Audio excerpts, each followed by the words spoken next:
Pinaulanan ng bala ng mga hindi pa nakikilalang salarin ang bahay ng tauhan ng isang tumatakbong mayor sa Lagayan, Abra.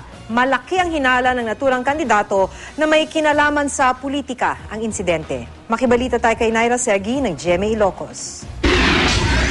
Natatad ng tama ng bala ng baril ang bahay ni Leonardo Garcia sa Sitio Lukgay, Barangay Culago, Lagayan, Abra. Isa si Garcia sa mga tumatayong political leader ni Lagayan Mayoralty candidate Bernardine Hozon. Ayon sa pulisya, 3 lalaki ang nagpaulan ng bala sa bahay.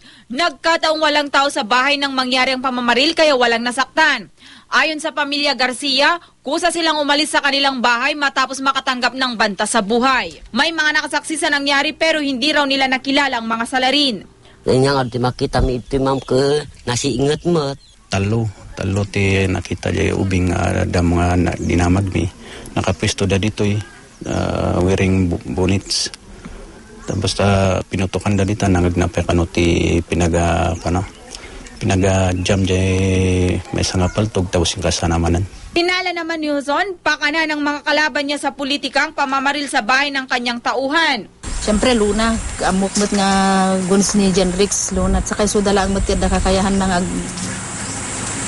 agalaga ti guns. Agad namang bumuelta ang pinararatangan ni Hozon na si Jenrix Luna na tumatakbo ring mayor. Nya ti magain ko diyan nga aramidek kay nga banag. So nga data politically motivated inaramid da no kaya da kami lang parjen. Sa ngayon, inaalam pa ng pulisya kung sinong posibleng nasa likod ng pamamaril.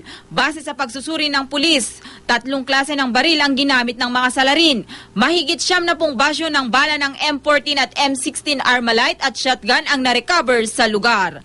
Naira Segi, Nagbabalita, Pilipinas.